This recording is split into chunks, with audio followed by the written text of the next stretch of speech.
Simon Harris's family being threatened anonymously on these things. And you go through enormous. I fail to understand why, if you want to put something up on social media, you put it up under your own name. And, I hear this nonsense defense, in Iran, well, not in America, not in Europe. Your freedom of speech is protected in the US and in Europe. And I fundamentally disagree. I believe governments should now legislate, both in Europe and in the US, to remove anonymity. Post away to your heart's content, but put it out under your own name. And if you want to slag off politicians, or if you want to make false claims about safety. I mean, we had this originally earlier on back in the website days.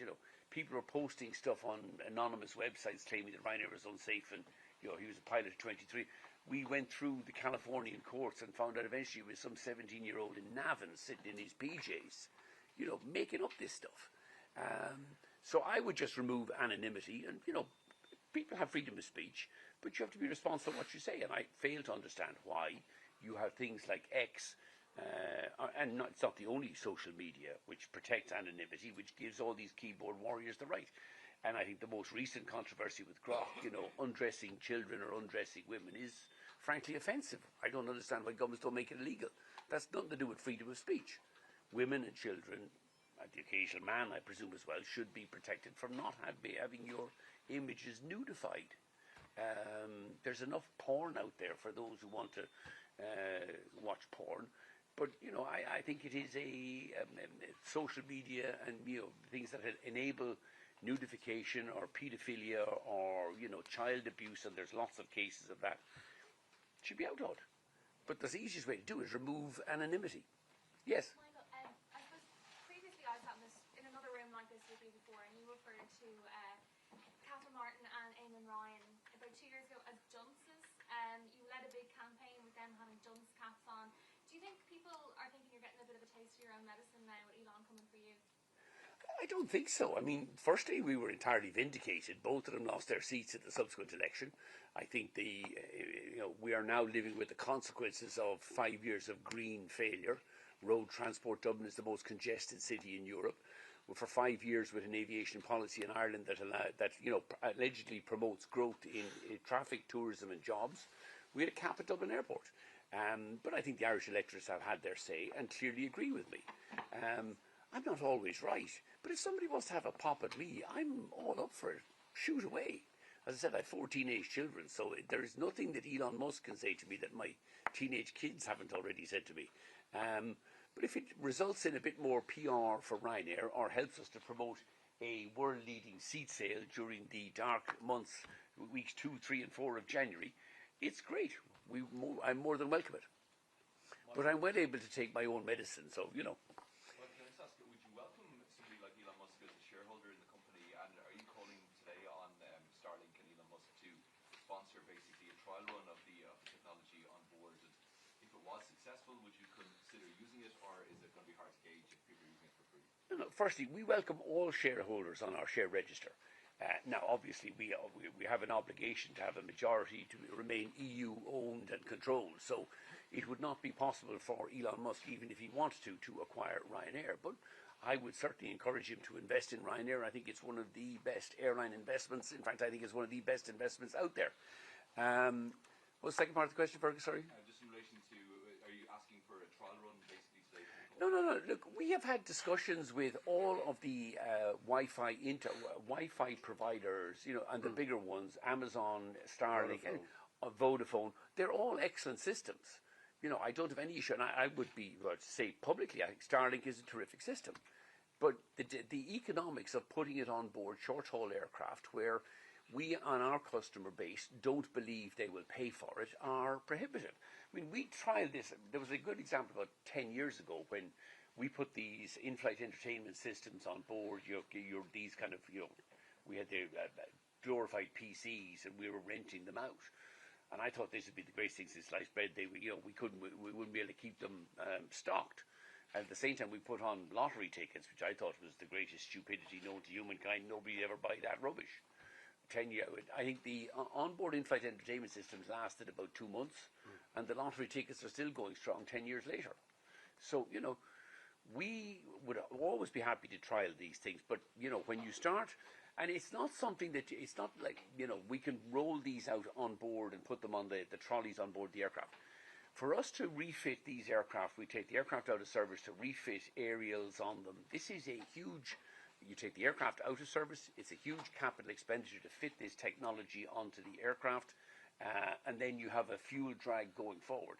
And if the trial doesn't work, you then take the aircraft out of service. You have to deal. This is not simple. If you start playing around or drilling holes in aircraft fuselages, it is very expensive. It is technically difficult, and if it results in a fuel drag, it is something we would never go near. But we are very happy, and we are continuing to have discussions with Starlink, with Amazon, with Vodafone about the possibility of doing it, but only in a way where it will lower our costs. And those discussions will continue.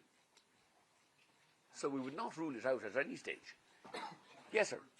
Full year results next week. Is there anything we can expect to see now? So, would post-tax profits of around 5 billion, is that a realistic target? No, as you know, because we have third quarter results on Monday, we're in a closed period, can't say anything about results or guidance or anything else. It'll all be dealt with on Monday, when hopefully our seat sale with Elon Musk will have successfully concluded and this country will have blown over.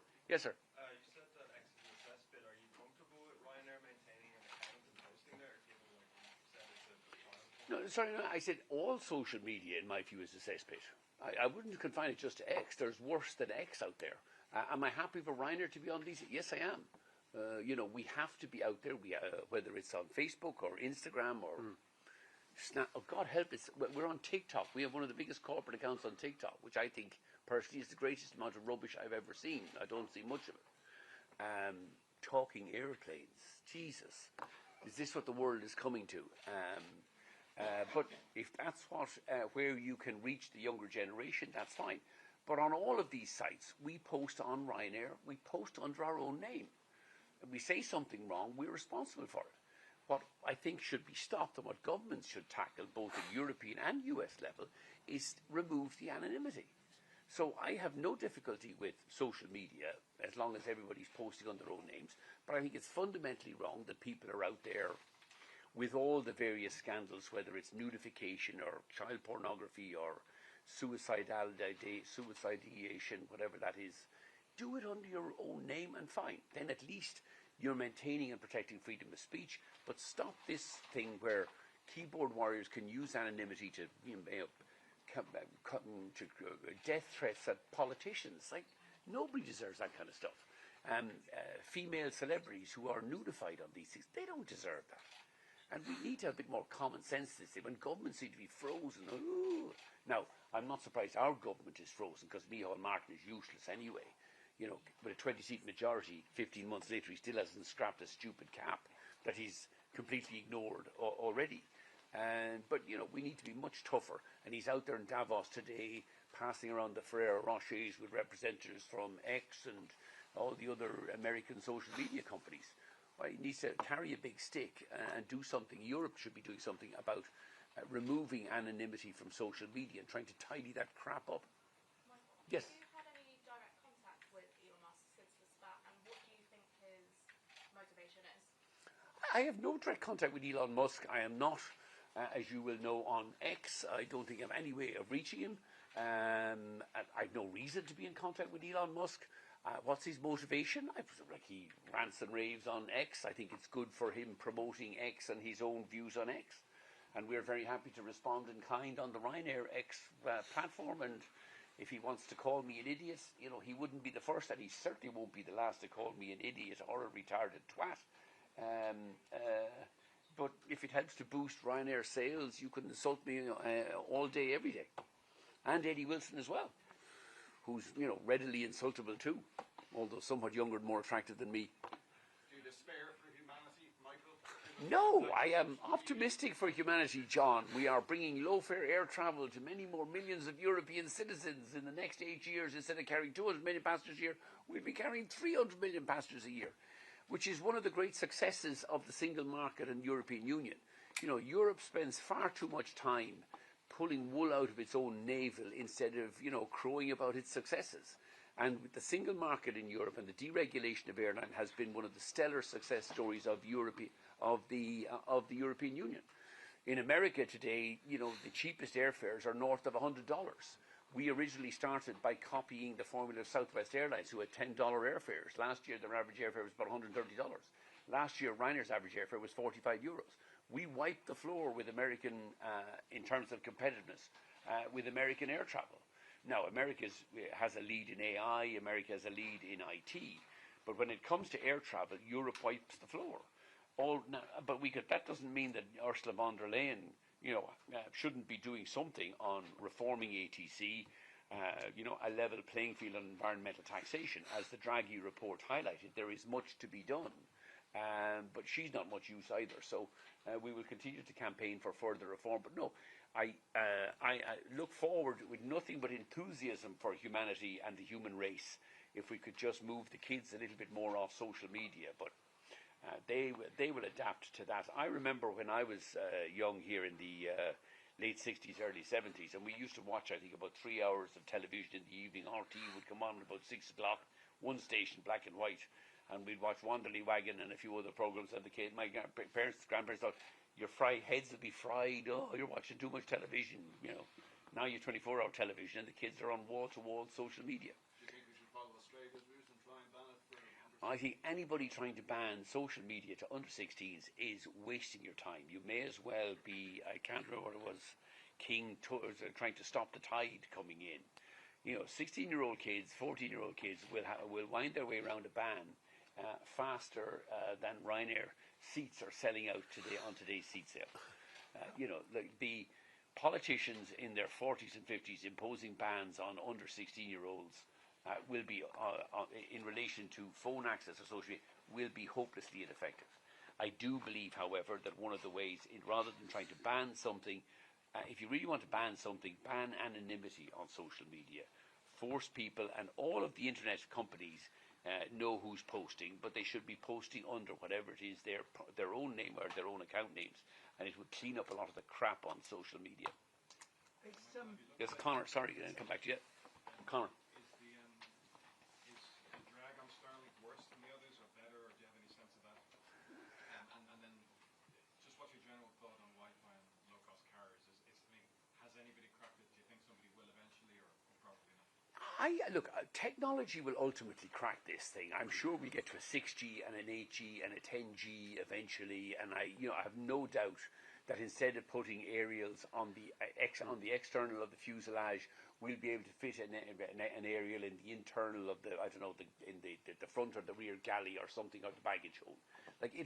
Technology will ultimately get there. We live in a hyper-connected world, and people will ultimately have free access to Wi-Fi on board short-haul aircraft. So I've no doubt the technology will get there, which is why we continue to be in dialogue with Amazon, with Starlink, with Vodafone on this. It will come. But we cannot see a way at the moment where the model, anybody will pay for, even if you look at the long-haul airlines, the Lufthansas and the Aer Lingus, big song and dance, but it's free Wi-Fi access now. I've travelled on Aer Lingus across the Atlantic, and the Wi-Fi access isn't great at the moment anyway. So even if it was free, I'm not sure it would be dramatically improved. But it's coming, and the technology will keep improving. So you're waiting until it doesn't need an external area? We're waiting until, one, we can get it sponsored or guaranteed that it doesn't, or that it becomes some sort of, that it doesn't have a cost penalty for us. And two, we and together our partners can give it away for free, and then I think people will genuinely use it. Use lots of places where you go to hotels, or you're going through places where you can have free Wi-Fi access, but they want your email address. Maybe you do something like that, and that gets more people on board with their internet address. And there's lots of ways, but I think ultimately the technology and the commercial agreements will result in free Wi-Fi on board short-haul aircraft as well. Simon, you're very welcome to Dublin. Good morning. We hope you flew Ryanair. I did fly Ryanair. Excellent. That's why I arrived at 10:15. No, that was it. Sorry. Cancel his return flight, will you?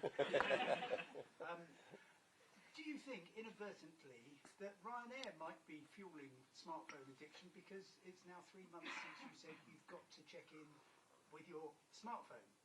And how's that going? No, I mean, already before we started that in November, we had about 80% of passengers checking on smartphones. That number is now up to about 98, 99%. And I hasten to add the other 1.5% are getting their paper. We're printing the paper boarding pass for them free of charge at the airports as long as they've checked in online. But no, are we fueling smartphone addictions? I don't think so. Ours are transactional. If people are traveling with us, it's all done online. And we think that is the way of the future. But thank you for flying all the way to Dublin to ask that super, really intelligent question. With this big idiot saving and the money that's going to come from it, any plans to maybe purchase a Tesla? To what? Purchase a Tesla. For you to purchase a Tesla. No, absolutely not. I live in Mullingar, 50 miles from Dublin, and my favourite mode of transport is a Landini tractor. So they don't. We're not at the electrification stage yet. Eddie, I think, is the proud owner of a Tesla. No, not a Tesla. Oh yeah, no, what is it? Not an Audi. Oh, I know. There's no support for Elon Musk and his social media website or his electric cars here. Michael, when is your next meeting with X? What? A meeting with X at all? I've never had a meeting. I don't think we've ever had a meeting with X. I mean, we have meetings with Starlink on fitting the aircraft with Wi-Fi. But we've no reason to meet with X. I mean, someone said Ryanair does have an X account, but no, I think we are sending around to the X Dublin offices this morning a free ticket for Elon Musk as part of our Big Idiot seat sale, and I would hope that I've included myself and him in this Big Idiot seat sale. I suspect he's a bigger idiot than me, but nevertheless, he probably thinks I'm a bigger idiot than him. So are you going to the X offices today? No, I have an airline to run. We are hand delivering the free ticket around there. I'm sure there'll be something posted on our social media accounts later on today. Michael, Yes, sir. what do you make of the handling of the Kenny Jacobs situation? Of the who? Kenny Jacobs. I don't know the detail of it, and I'm not in a position to comment really. All I would say is, it seems clear that Kenny's error appears to be that he's upset some people in Fingal County Council and some bureaucrats in the Department of Transport. And I think every one of us on a daily basis should get up and say that the first thing we will do today is to upset people working for county councils and certainly useless bureaucrats in the Department of Transport. I imagine that if he is replaced, the job description for the next leader of Dublin Airport will be, please don't upset Fingal County Council, or they might write to the Department of Transport and complain about you. I mean, we have much bigger issues to fret. I don't think he's done a particularly good job at Dublin Airport. He championed this ludicrous tunnel, 220 million, a tunnel under the taxiway, out to nowhere. It's a tunnel to take people out to where the cargo aircraft are. Now, the parcels don't need tunnels. They can drive around the outside of the aircraft. But it is more of the kind of gold plating. They want to waste this kind of money so the regulator will give them more further increases in fees. And we live on an island on the periphery of Europe. It is vital that Ireland continues to provide efficient facilities and low fare access on and off this island.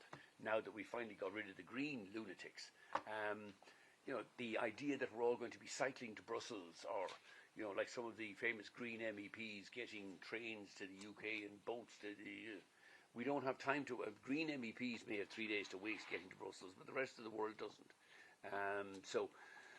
I think the situation is not... I regret the situation he personally finds himself in.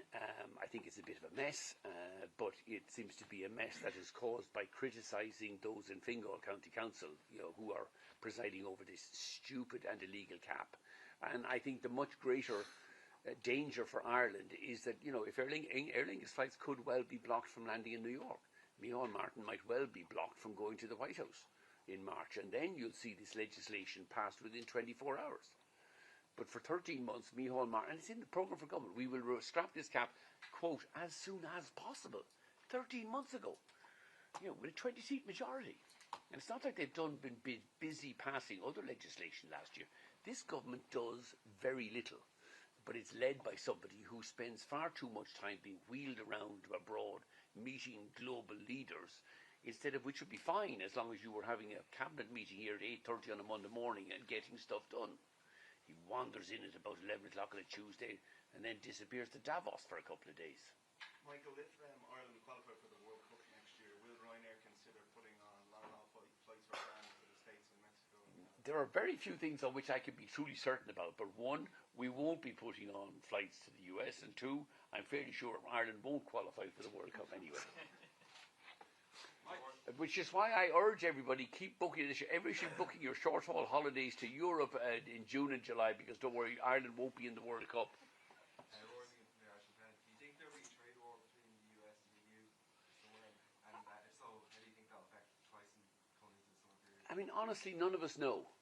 But I think it is time for Europe to stand up to the US. I think, if Trump threatens Europe with tariffs, Europe should respond in like measure.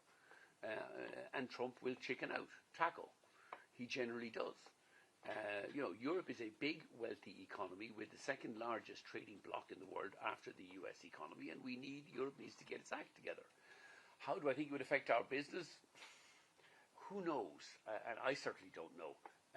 But I don't think a trade war would last very long, given the amount of American businesses that are based here in Europe, given the amount that Europe imports from America and vice versa. But we have to have a more belligerent foreign policy towards certainly the Trump administration, and we would hope that eventually common sense will prevail. I mean, I think if you look at Trump, he is, at the end of the day, is interested in doing business. He certainly has midterm elections coming in November. He certainly wants the US economy to be doing well, and I don't think Trump, 8 months out from midterm elections, can afford to have a trade war with Europe. But it is absolutely imperative. I mean, we have all grown up in the 80 years post the Second World War, where thanks to NATO and certainly thanks to free trade, the world is a much wealthier place. And we should continue that. As a big importer of American aircraft, we are the largest investor in American aircraft outside of North America. We own a fleet of 630 Boeing aircraft. We've ordered another 300. They make great aircraft. I am a huge supporter of America. It has done wonders for free trade. It has done wonders for promotion of democracy. And these things will pass. But, Europe does need to get its act together. And if Trump wants to have a row with Europe, well, let's have a row right back. So you're confident Boeing would eat the tariffs? Pardon me? Are you confident that Boeing would eat any tariffs? I'm not. But again, none of us know. But certainly during the last, generally speaking, aviation, aircraft and engines have been excluded from most previous tariff instruments. The Europeans are big importers of Boeing aircraft. The American airlines, particularly on the long-haul side, are big importers of Airbus aircraft. So, if you look at the number of jobs in America, Boeing, GE, the engine side, huge numbers of American jobs depend on aviation exports. Aircraft and engine exports are one of the biggest manufacturing exports in the US, and similarly here in Europe into the US as well. So I would hope, from a selfish point of view, that if there is that there won't be a tariff trade war, but if there is a trade war, that aircraft and engines will be exempt. But we take delivery of our last 4 aircraft from Boeing in February, and then we don't have another aircraft delivery until spring of 2027, when hopefully we get the first of the great new MAX 10 aircraft. Is there anything in that contract for the MAX 10s that allows you to alter the contract in any way if something like tariffs have been imposed? We would never comment on the contents of those contracts. They're entirely confidential. Next question.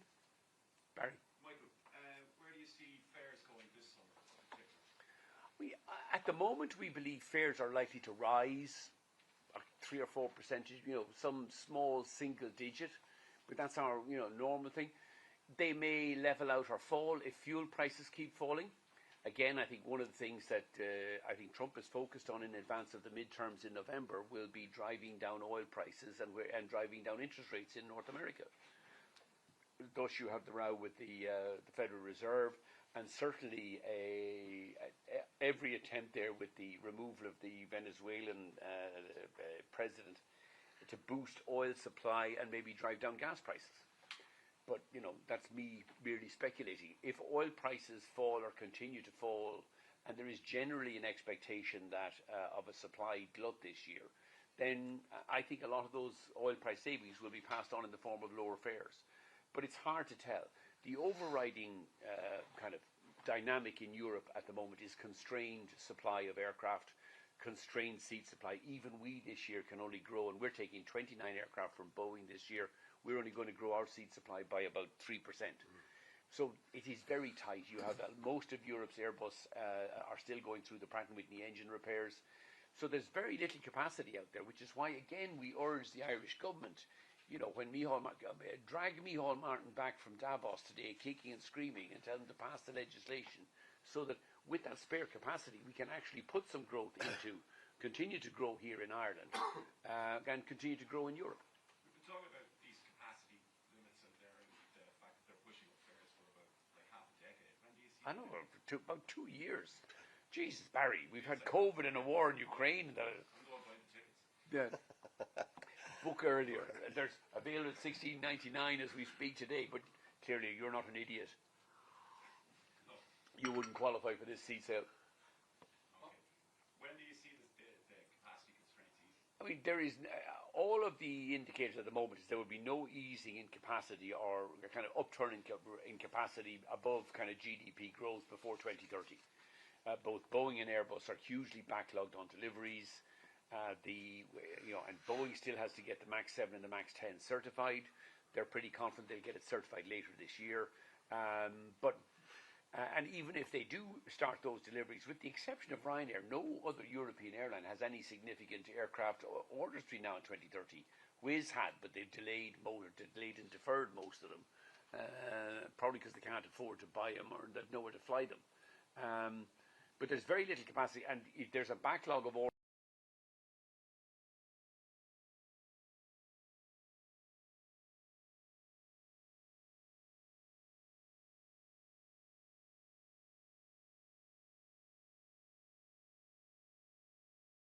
Coming from the Middle East.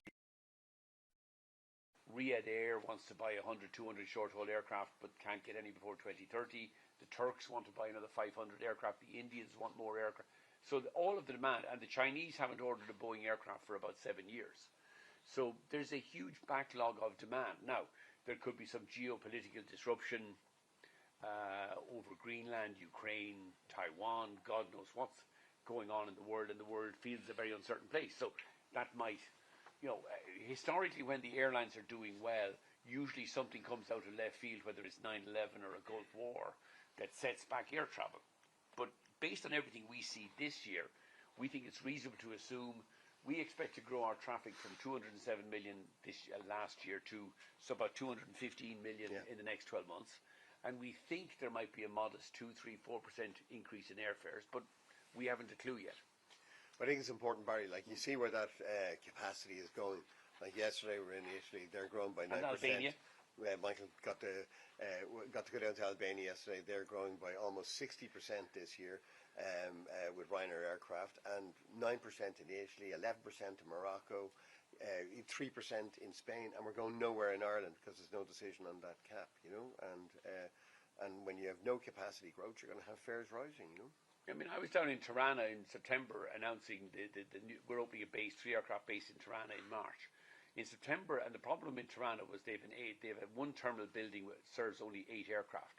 Said it's too small. I think Wizz have 8 aircraft based in Tirana, so you need to double the size of the terminal building. He said, don't worry, we're going to start in September and we'll finish in March. I said, no, you won't. It'll take 2 years, or if you Micheál Martin, it could take 3 or 4 years. They start in September. They've already finished the building. I was down there yesterday, again announcing a 4th-based aircraft. The building is built. They're just doing the internal fit-out. And that could be done in 5 months in Albania, which contrasts with Micheál Martin doing nothing, just to scrap a bloody cap in 13 months. Like, some governments get it and get on with it. And some governments, sadly led by Micheál Do-Nothing Martin, don't get it and do nothing. Simon? Yes. Now, just going back to Elon Musk, you've given him a free Ryanair ticket. Yes. I'm sure he'll be very grateful. Are you going to give him any advice on which airline he should buy? No, it would be inappropriate for us to give him any investment advice. I think he's running polls on X though, where he's getting lots of advice from lots of idiots on X. As I said publicly, we welcome everybody investing.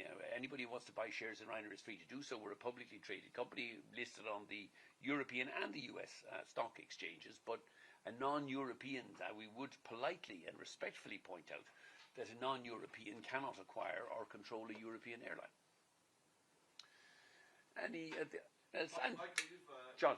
You've spoken to COMAC before, and given the geopolitical environment and whether that persists for however long that persists, does it get you to thinking at all strategically about, where you need to position yourself in terms of future aircraft orders and possibly reducing your reliance on Boeing if the environment we're in continues and we end up having, longer term tariffs or whatever? Would you align yourself more closely maybe with COMAC and see what they're doing? Would you be interested in placing an order with them? I mean, look, we have previously talked to COMAC. We signed a design agreement with COMAC, I think, back around 2014, 2015. The problem and the challenge for COMAC is they're producing very few aircraft. Like Boeing is now Boeing are rumored yesterday to be launching a production line for 737s up in Everett. They've only ever made them in Renton. And that would increase Boeing's monthly production from about 43 aircraft to about 65 aircraft. So COMAC last year, I think, built about 60 aircraft in the whole year. And the problem is the more COMAC grows, and COMAC is due with the Chinese have always said they're basically sub-assembling an A320. All of the avionics, all of the engines, all of the really complicated parts are all European. So it's GE engines or Senecma engines. It is Honeywell avionics. It's Collins avionics.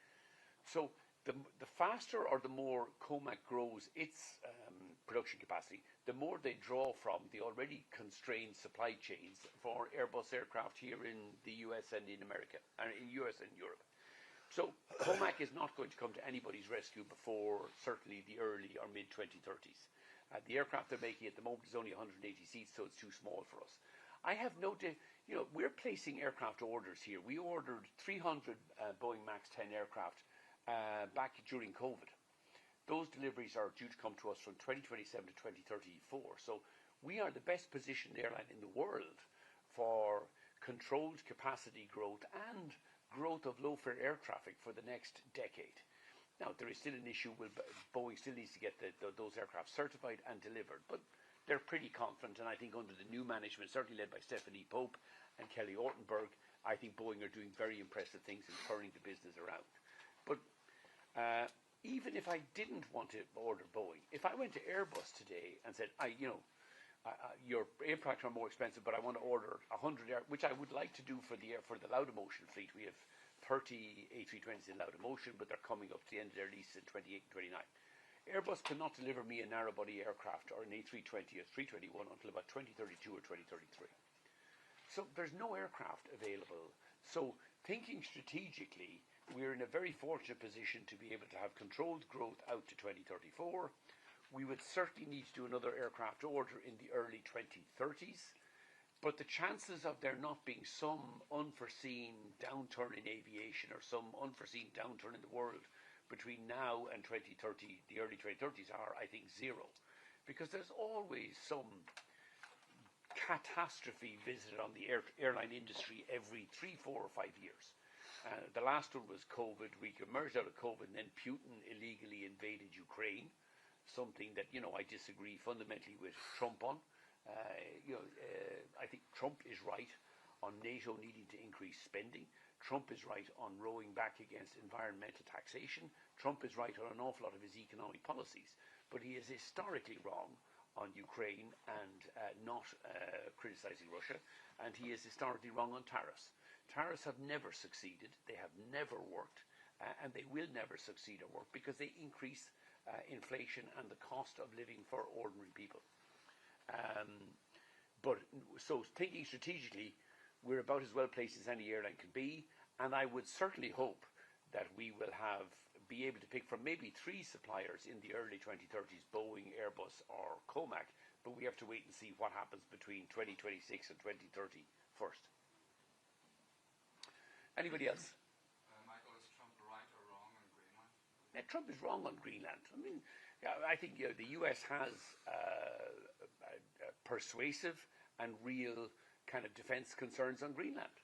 But if you have, I think they already reached agreement with Denmark and with Greenland after the Second World War. I think they had 12 or 15 military bases or air bases in Greenland. If you want to reopen those bases, I think you'd get nothing but support from NATO and from Denmark. But you can't in this world just go in and say, I want Greenland, give it to me. I mean, what would you then say to the Chinese if the Chinese want to go and invade Taiwan? Or what do you say? I mean, well, I think he's already historically wrong on Putin just pushes invades Ukraine in what is clearly an illegal invasion. And I think he is, historically wrong on that as well. But look, people also need to stand back. History has shown us you have American administrations. This administration will last for another 3 years. There will be midterm elections in the States at the end of this year. I have no idea what the outcome of those midterm elections. But if he loses the House or loses the Senate, there will be a dramatic change in US politics. And there will be another presidential election in 3 years' time. So there will be another US president. And I think Trump gets lots of things right and he gets a number of things wrong. But that's democracy, and he was elected. And we, certainly in Europe, have to manage that relationship for the next 2 or 3 years. But where he's wrong, Europe should stand up as a strong trading bloc and tell him he's wrong. And stop trying to pander to him and invite him to dinner when, he wants to. I don't understand why he needs to own Greenland. It's certainly not for some defence or military reasons, because as a member of NATO, and Denmark is a member of NATO, I don't think Denmark or Greenland would have any issue if Trump wanted to reopen those bases in Greenland and invest in Greenland. But you don't need to own it for that. There's been woeful underinvestment in Ireland's military. Do you think there should be significantly more spent on Ireland's military? Should Ireland consider rethinking its neutrality given what's going on in the world? I think Ireland has no option but to, Irish neutrality is a joke. Much beloved of the left-wing lunatics in this country. We are a defenceless island on the periphery of Europe. We are not able to protect either our skies or the seas off our coast. And I think Europe will be running out of patience with Ireland on this. I believe Ireland should be a member of NATO. I think Dev was historically wrong in the 1950s, when we should have joined NATO in 1945 and the late 1940s. We would have developed deep-sea submarine ports off the west coast of Ireland. NATO would have built about 25 airports across Ireland, and we would have far better infrastructure than we've managed on our own. But Dev made the chronic mistake I wanted to be isolationist. Isolationism has never worked. It didn't work in Ireland in the 50s and 60s, didn't work in North Korea. It didn't work in China in the 70s, 80s and 90s either. We live in a world where free trade works. Free trade reduces costs for consumers and increases the wealth of nations, and has done so since Adam Smith wrote his treatise in the 1850s. And Ireland needs to wise up. We need to generate much more revenue, and we do need to significantly increase our defence spending. And I would personally think Ireland should be a member of NATO. I don't know how you can be a member of the European Union and not be a member of NATO, because either we're going to support Europe when it's under threat, as it is currently in Ukraine. If Putin decides he's going to invade the Baltic states or Finland or Poland, what are we going to do? Oh, sorry, we're neutral. We have to come to the aid and support of our European allies, as we should come to the aid and support of our American allies. I have no difficulty with the left-wing loonies whinging about us using Shannon Airport. Shannon Airport benefits significantly from US military, or the US military using Shannon as a stopover point for its troops, etc. And we should encourage that. And anything that annoys the loony left in this country should be actively encouraged. Any other questions? Are your negotiations for your contract, are they moving along? Are they nearly finalised? They are moving along at a glacial pace. We have far more pressing things to deal with. I'm already contracted up to 2028, and there's really not much pressure on me or the board to finalise any new arrangements. Like, we are dealing with things like the price of oil, Boeing delivery delays. Why can't we get Micheál Martin in it with a 20-seat majority to scrap a cap at Dublin Airport when the Ambalians can double the size of their terminal in 5 months? Really, my contract falls way down the list of issues that need to be addressed. Okay, folks, thank you very much. Appreciate your time, and Eddie and myself are available for one-on-ones and or anything else. Emer's going to line up one-on-ones. Thanks very much. Yes. We've done all the photos. You missed it. How are you doing? Right, good to see you again. No, come on, quick. Yes.